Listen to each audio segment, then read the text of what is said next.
Video is the biggest in content, the biggest challenge, but has also the biggest gains. The problem is if you want to produce videos for your firm, for your project, for your NGO, it costs. It costs you dearly. And obviously, there are some firms going in and saying, okay, let's do that with AI. And today we talk about a really interesting concept. I have Amer Tadayon of Lucyhub on the podcast, and they do a hybrid model. They produce the videos with AI, but they have still editors putting the creativity of humans into it. Welcome to another episode of the Beginner's Guide to AI. It's Dietmar from Argo Berlin at the microphone again. Let's just switch to the interview and see what Amer can tell us about Lucyhub.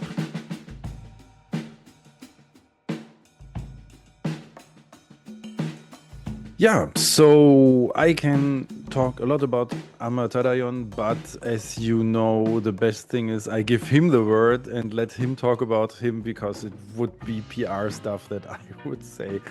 No, Amer.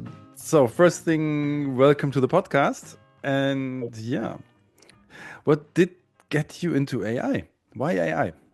So it's kind of interesting. I have you heard of a project called Elijah? It's an old project, really old project, that was kind of like the some of the starts of AI and things that people were working on. And I don't think people realize AI has been around for a long time in different forms.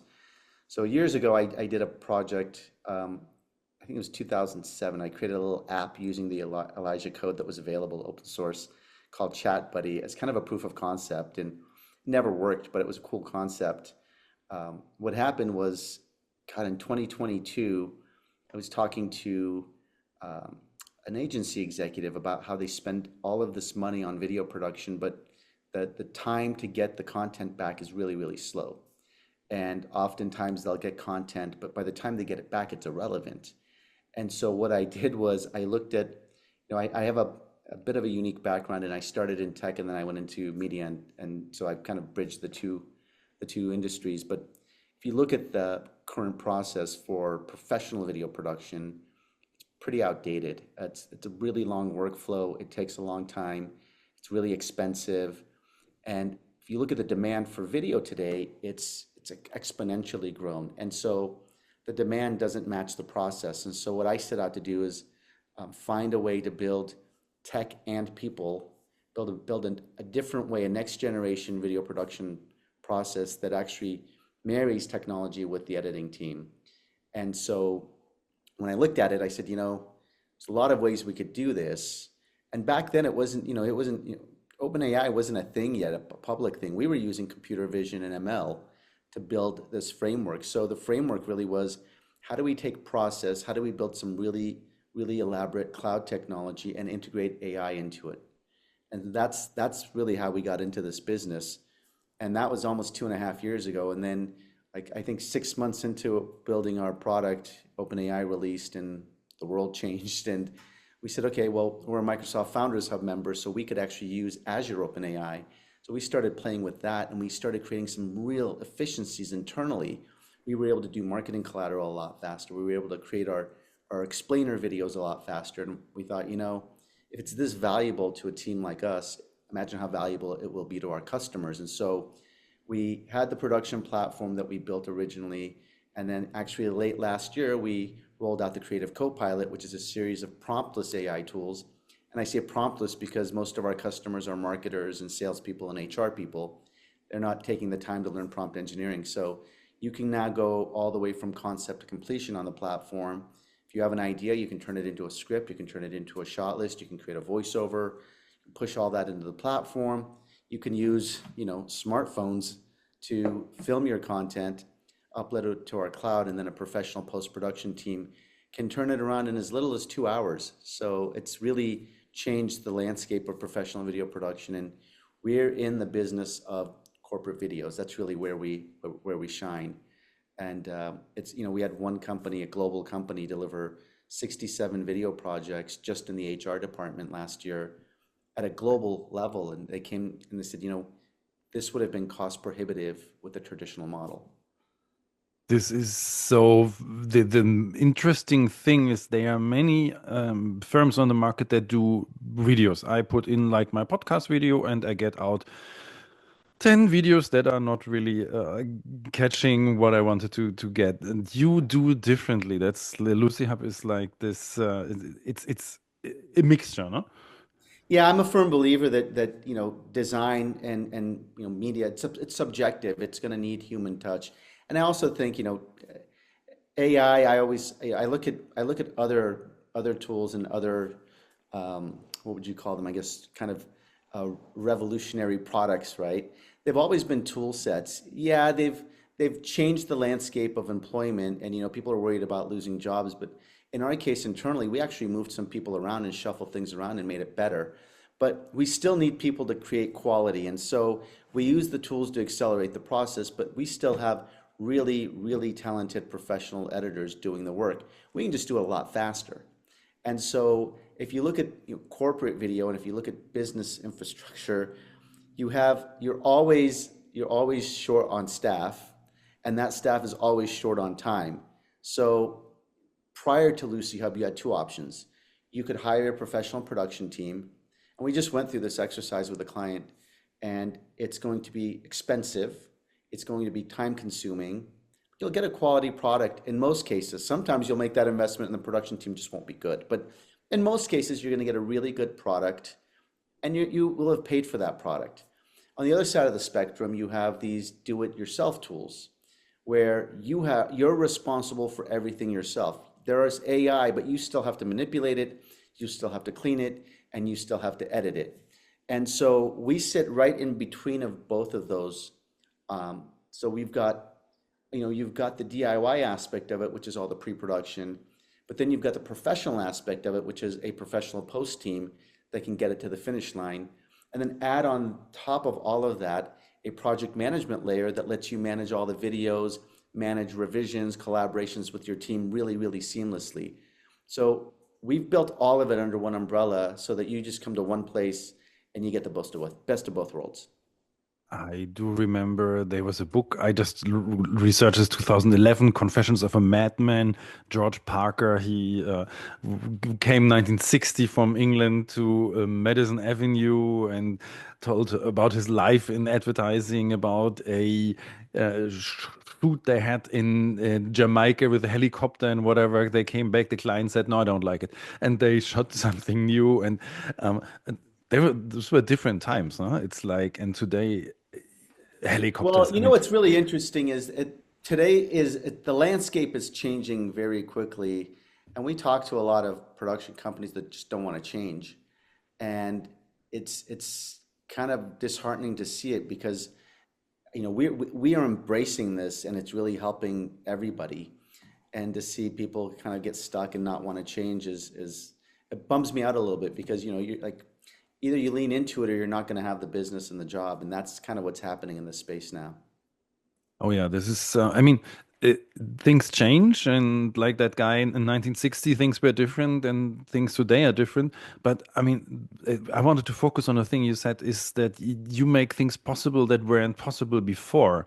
Yeah. This could you go into a little bit detail of this HR example you had here? Yeah, Dietmar, that's a great point. So if most of our clients are doing volumes of video and types of video that they would have never done in the past because they were cost prohibitive. And I'll give you an example. We have one client who wants to do a series of customer testimonials globally. And the quote that they got for 13 of these videos was in the high six figures, right? It was really, really expensive. And they came to us and they said, how can we get this done on your platform? And it was literally, I think, 1/10 the price. Now, quality is not going to suffer. It's just the process and the way we're doing it is just way different. And it's because we're leaning into the technology. Our team is no different than any other production team in the sense that we have producers, we have editors. We actually, I'd argue, have a better process because we have this quality control workflow. And so we aim to have a certain level of quality on every video and a certain level of consistency for every video. And that oftentimes falls short on a traditional model because they're used to doing one-off videos at a time. Mhm. No, this is like really, I mean, and even if like you have an internal training video that does not need to get an Oscar, I mean, you have a certain level of quality, no? This is important. Yeah, we call it lo-fi. We'll never win a Cannes Lion Award for the best commercial, and that's not the business we're in. We let the bigger companies, the bigger production companies, who want to get those deals done, get them done. We're in the business of, hey, you need 17 videos tomorrow. We can get you 17 videos tomorrow, and they won't be bad. They'll be very good. You know, again, they're not going to win an Oscar or a Cannes Lion, but they're going to be very good for what you need to do. So. This is really a thing I try to teach my students. That is not about the highest quality, and it's just to be enough. Or like I teach, I make this podcast here, and yeah, the point is make it that people are interested, that people learn something, that people can take away what they want. Well, I think it's designing for the use case, right? It's like it's the old, if you're gonna, using a hammer when all you need is I don't know, a screwdriver or something, right? It's one of those analogies, but oftentimes you'll see a team roll in with large DSLR cameras, large production quality cameras, and you'll look at them and you'll say, we're doing an employee interview, you know? And so, yeah, it's really interesting because I would say last year, if I look at all our customers, about 90% of them did projects they would have never otherwise done. And that's actually the thing, yeah. So things that were not possible are suddenly possible, and it's not that you, yeah, on one hand there's you destroy a model, or but people have to change, and in the end there's more than before, and I think that's it's enriching the And landscape, we're, yeah. I actually don't look at us replacing a model. I look at us augmenting a model. You can argue, oh, well, you're taking business away from these other companies, but the reality is that our clients aren't spending that money on the projects we're doing, right? They'll never spend 25,000 USD on, getting this little video that's going to go on their intranet for 6 months and then probably disappear. Yeah. So. So and you said an interesting thing is in 2 hours. That is, That's like our shortest time span. We typically have a 72-hour turnaround for clients, and then some of them. So, what, for example, we had a client that was doing a big tech conference last week. We turned around a video every morning for them so that they could share it with their audience and say, "Come visit us at this conference, at this booth." We do a lot of those, but some of the other ones are just, how do you get at a global scale? How do you get employee um, testimonials or customer testimonials without having to send out crews globally? And first of all, you have to source them, then you have to send them out, and then you've got to manage, 24 vendors all over the world to make this happen. When you can just come to Lucyhub, leverage the tool set, and do it all with, all in one environment. you even have the police force on there. I found that Yeah, we do. really We have. interesting. They use this for all their training and their public service announcements. Yeah. This is like I think that shows how that opens. One wouldn't expect that police this a police foundation here. They use tools like that, but for them, I mean, it's a typical thing. They don't have the money. I mean, they are not. This is or if they have the money, what should they do? Should they produce videos or should they send more people on the streets?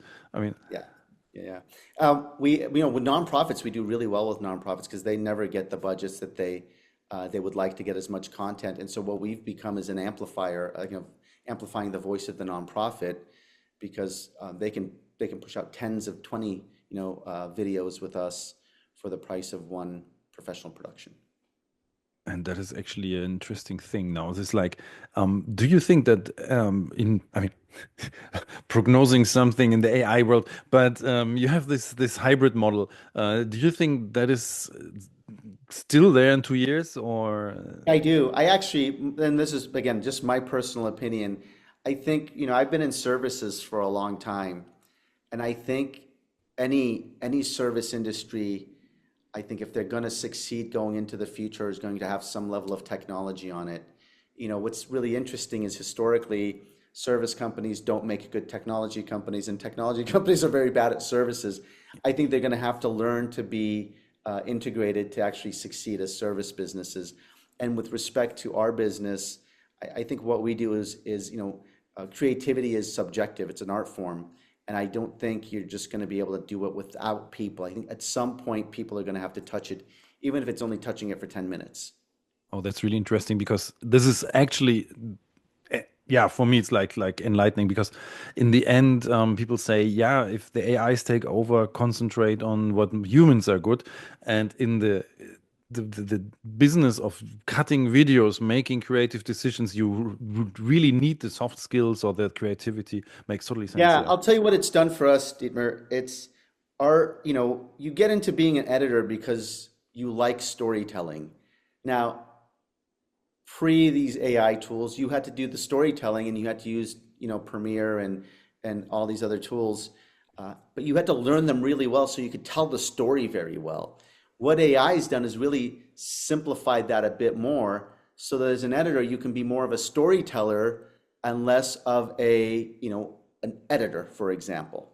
So in that sense, nothing's changed. We're still telling stories. And yeah, AI might be able to assemble it, but you still have to look at it and say, does this story make sense? Can I make this story better in some sense? And so that's what's been interesting for us. It's not, we haven't eliminated editors. Our editors just get to be more of a storyteller and less of an editor. Makes sense. It's kind of building a house. A house, you have a builder, but and you have an architect, Architect. and maybe the builder you don't. I mean, you don't need as many as when cathedrals were built. No? There's enough And tools what's around. happening with us is our builders are becoming architects. It's really cool to see, Right. It's what they, or they've wanted to be an architect, but they've had to do the building because there's nobody else to do the building. Yeah, yeah. So no, this is really a thing. And then the next thing is there are not enough people around. I mean, I don't know how it's exactly in the industry, but I think you want to have more people working there, and there are not. So you have to take AI anyway. Yeah, yeah, especially with the demand. I mean, the demand for video has gone through the roof, And so you're gonna you've got the three options now. Like, you only had two before, but now you've got the professionals, the DIY, and the hybrid model. Yeah. No, the video demand. I mean, we for all the people out there, we record this in video, but this is in audio format basically. But video is crazy with all with long form, short form, whatever is out there. There's so much and teaching platforms like Udemy. I mean, it's everything video, and people look at video, and I'm feeling so old that I read websites. Um, I think people under 40, they just look at the video, and I'm like, no, this can't be. That's what we do. We throw videos all over our websites. We actually have the Lucyhub Academy on the website, which is a whole series of micro learning videos on how to be a filmer with a smartphone, how to use a lavalier mic, how to use a shotgun mic, how to light, how to interview, how to film yourself. We have a whole series of videos that your audience can go to, and they're all free, just to become a better filmer on a smartphone. Oh yeah, that's good. Because actually talking about the smartphone, yeah, this is like you have the camera there, high quality camera, and you can just film with that. I mean, so- But, it's interesting because we talked about how most of the content we do is what we call lo-fi content. These cameras do 4K, right? This iPhone has three lenses. It has image stabilization. It has autofocus. It has everything you need to be able to actually capture content.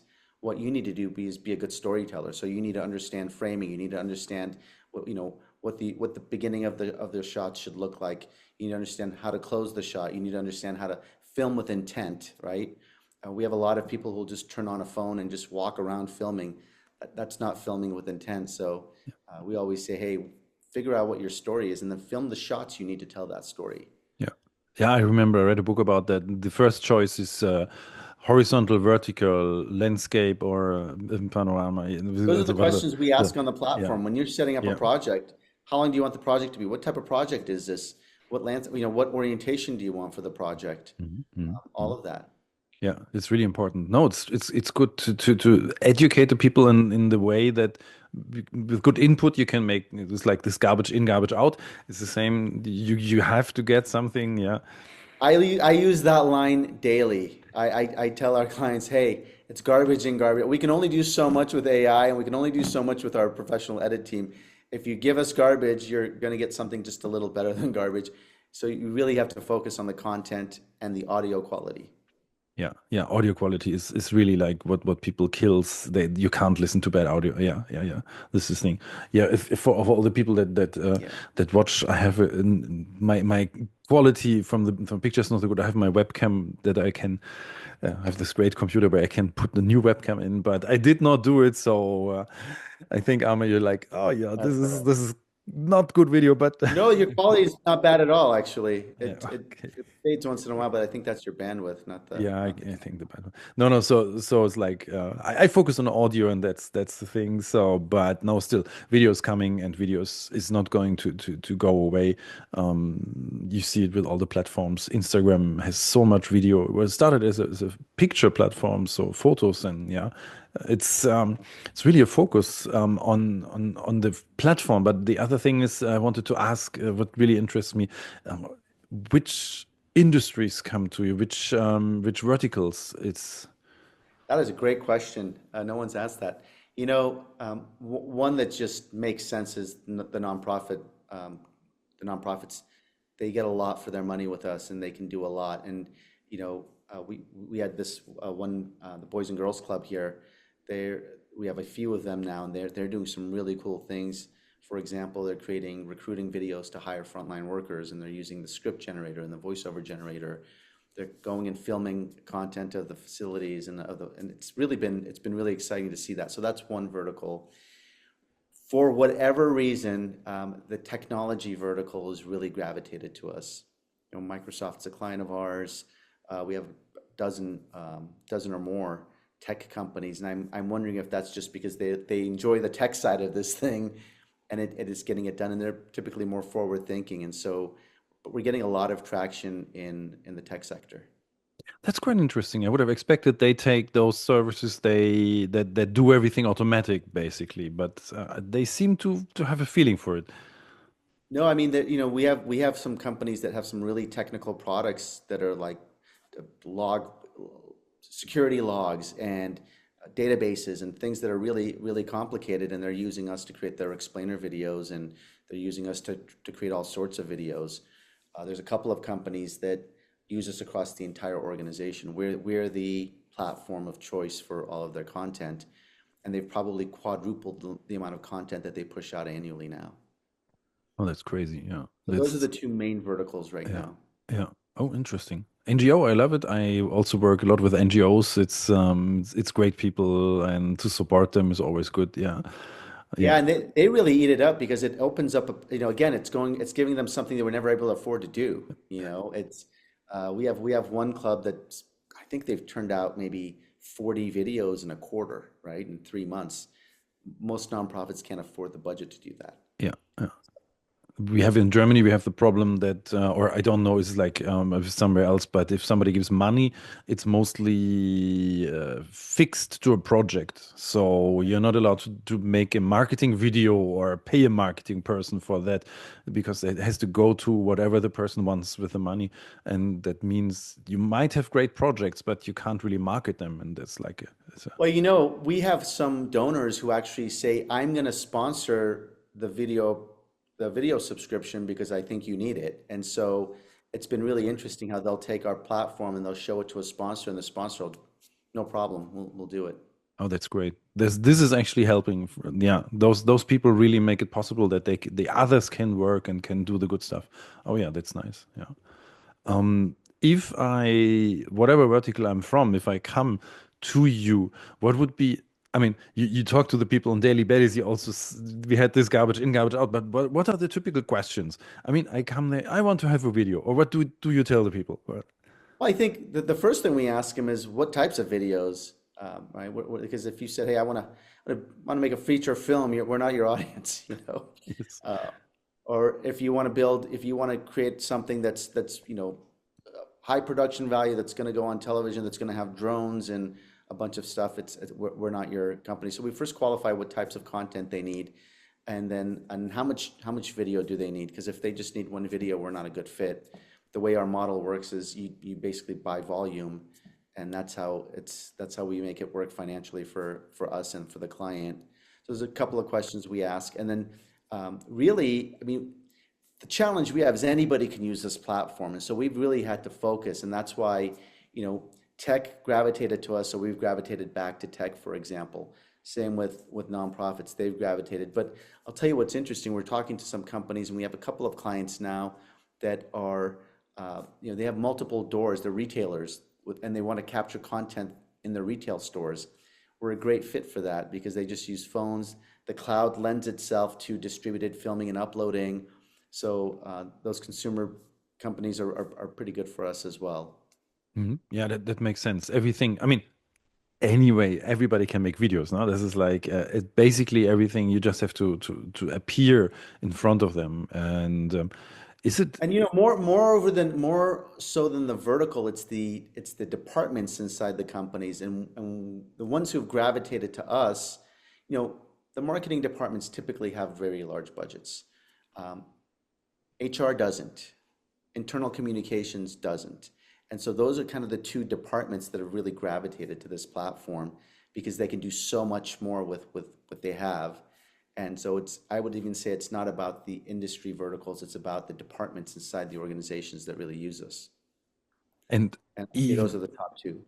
I think even that is not just the departments inside, but if people realize how easy it is, or let's say if the corporate culture supports it, because you also have to have, I talk to, also we have travel agents and travel, and there's the problem that people don't want to make videos. And so there has to be a mindset shift, I think, or.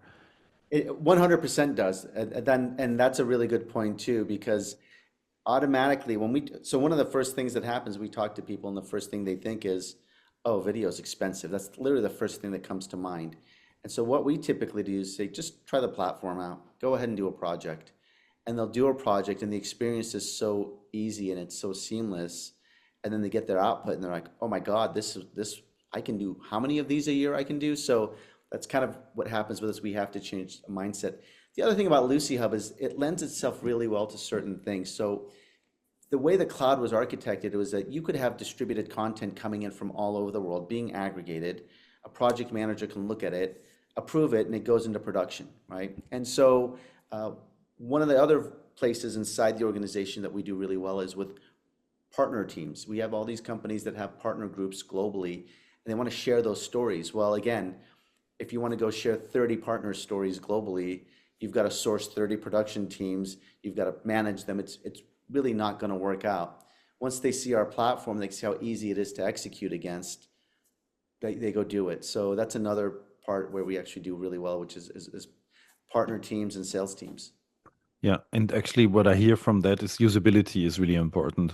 Yeah. Uh, Yes. We work very hard to make it as seamless as possible. I have people on the side, they never thought about making videos, and now they have to think about videos. And if the platform would be complicated, then yeah. But I mean, yeah, this is, I think, the philosophy. You don't want to have prompts or so. It's like the whole take away the stuff that is an excuse for doing it. Yeah. So to that point, the Copilot, our creative Copilot, is a promptless AI tool because our customers, they're not doing prompt engineering. So That is quite, it's so interesting because I now tell, I mean, I can learn prompt engineering. I mean, this is my topic. I love it, but I'm also a nerd, and so. well, it was like back in the day when you had to learn HTML to build a website. It took 10 years for you not to be able to use HTML and just use a template. In AI, it's accelerating much faster. So, when we sat down to build the Creative Copilot, we said, look, our customers, our marketers, they're HR people, they're not going to do this. So let's create a framework where we just ask them a few questions and we do the prompt engineering for them. That's definitely helping, and yeah, because whatever the AI can do at a certain point. But talking about prompt engineering, and I'm curious how you personally use AI, or which tools, or what you do with AI. I use it daily. So I use our platform whenever I can for what we're doing. But even outside, our platform is very focused on one. We do video content, right? So our AI tools are designed for three, four things: script generation, shot list generation, voiceover generation, and social media generation. So you can take an idea and all of a sudden repurpose that one idea for all your stuff. Outside of that, my kind of my assistant is chat. I use it I barely even use Google anymore. I just use chat anytime I have a question. And sometimes it just, it's trust but verify. Sometimes it doesn't give me the right information. People are like, you sure about this? Like, oh, you're right. This and this and this and this was wrong. So, but it's a great way to get answers really, really quickly, and it's just getting better and better. Um, But in my day to day, that's really the one platform I use. Now, you could ask this question of our other teammates, and they're playing with dozens and dozens of tools. I just don't have the bandwidth to do it. So I stick with what we're building. In fact, most of my time with AI is what are we building, which APIs are we using, and how are we doing it? And then on a personal level, I've got chat on my phone, and I ask it a lot of questions every day. Yeah. No, this is nice because the people who work with it, they should use all the tools. But if you and I, we have to focus on certain things and still work with the AI. But yeah, Well, and I told you I have my own podcast, which is pretty elaborate. It's musicians and it's pretty well produced, but I use Lucyhub weekly. We use it for cut downs. So I use Lucyhub to create, um, the storylines for all of the podcasts. So I use our tool set on a daily basis. In fact, as a company, we use our tool set every day.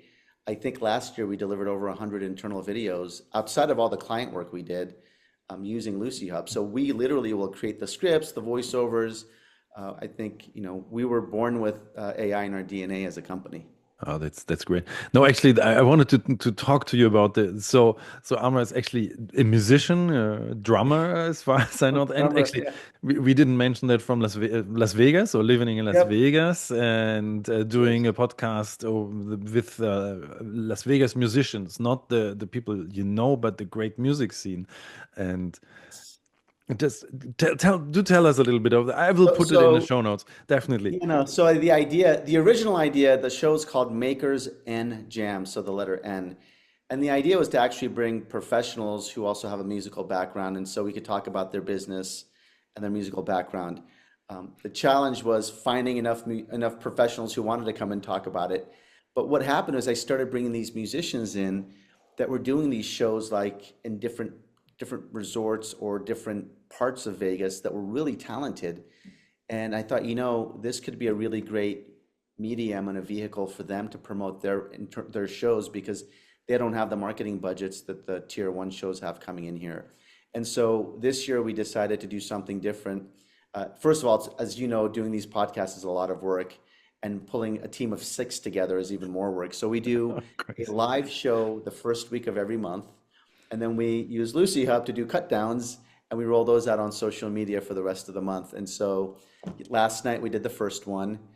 I didn't plan it really well because the Grammys were going on last night too. So, but we learned some lessons. We had some technical issues, but we had, this lady, Paige Strafella, who's a producer and a singer, and she's doing three amazing shows in Las Vegas, not just the Strip, but all over. And so we got to feature her and highlight her, and we've got some other people coming in, and it's been a really exciting way to highlight some of the best talent in this town.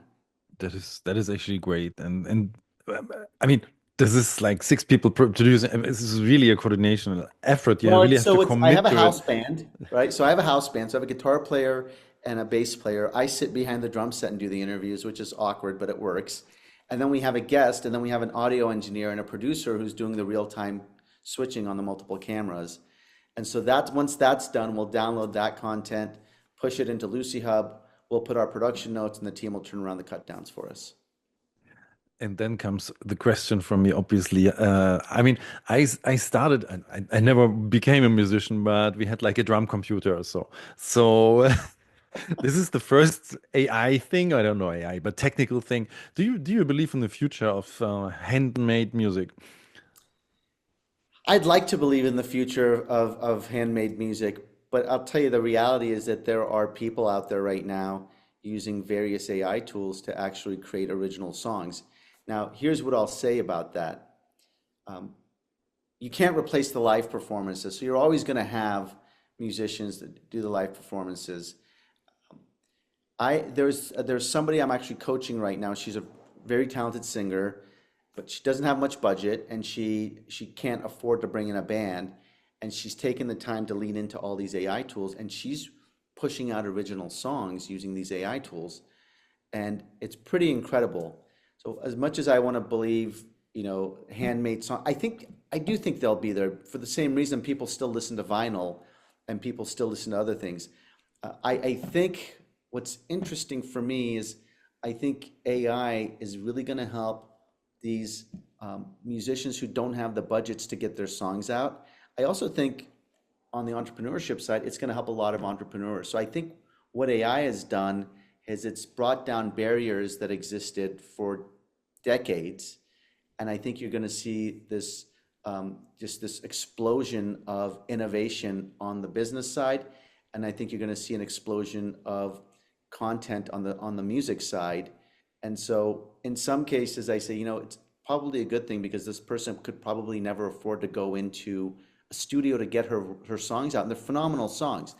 Now, I think what could happen is these songs come out and they're really more like demos than they are professionally because one of the songs is fantastic. I said, you should go back and re-record that with a professional team, right? But I think there's use cases for it that'll help you bring your ideas to life. But the way I would use it is I might sit down and come up with an idea and, I know 6 chords on a guitar, so that's what I do. So I might do that and then use AI to kind of build the song. But once I've got the song, I'll use that as just a demo. Yeah. And then I'll say, okay, I know what I want. I'm gonna go in the studio and do this with the real instruments. And I do think there's a difference between the real instruments and something that's AI generated. So I think that's where you're gonna see the separation. I think the people who are serious about it are still gonna use real instruments. I totally see the point that like talking Las Vegas again, the people don't go. I mean, I can watch live. I can watch a live recording of whatever artist is there on the stage, but I still go there. I still And want to here's see the it. other point about music. These Spotify streams aren't how musicians make their money. In fact, they make very little money there. They make their money on merchandise and ticket sales. And I don't think AI is going to replicate that piece of it. Yeah. No, no, no, definitely not. The people will want to go to see the people. I totally believe in that. Yeah, yeah, Yeah. yeah. So, one last question, the question about the dangerous AI question. What do you think? How probable is a Terminator or Matrix scenario? I actually think at some level, it's not just probable, it's already happening. You're seeing drone warfare in Ukraine. You're seeing the entire landscape of the battlefield changing. So, the bummer about that is we're the ones who are going to be in the middle of all this. And so I think to some extent it's already happening. To what extent will it happen? I honestly don't know, but I think it would be naive to say that we're building all these, amazing things that they're not going to be used, for bad as much as they're being used for good. The other day I watched an Amazon drone drop off a package. I was blown away. It hovered in, it kind of hovered, it dropped the package and it left. I thought, on one side we have packages being delivered, on the other side we have bombs being dropped, which Mm, is unfortunate, but that's the world we live in. yeah, yeah. No, it's just like still the Terminators don't take over the control, but it's like it's yeah, it can be weaponized. Makes sense. I Yeah, think yeah. what's scarier to me is it's the companies that are building the tech, which are going to have a lot of control, right? Mm. It's private organizations. It's not governments anymore. It's private industry that's building all of this and mining all this data and doing all of this. Oh, that's a good thought. Yeah, yeah. This is be careful. Don't watch for the Terminator, but watch who does what with your data. Yeah. Yeah, be careful which company you give a bad review to. Then you don't get packages anymore. Yeah. It's not. So, Amar, thank you for the interview. It was really, really great to talk to you about not everything has to be AI. There has to be a human touch. I really like that. Yeah. I really believe in that, which is why I'm all in Lucyhub. It's that's we're a managed service with a tech layer on it, and so far we haven't found another company that's doing it this way. So we'll see. Yeah, I'm really curious how that develops, and I will definitely test something on the platform and we'll Yeah, look at please it. do. Please do. So, thank you for being here, and yeah, Dietmar, thank you. I appreciate it. I enjoyed the conversation. thank you.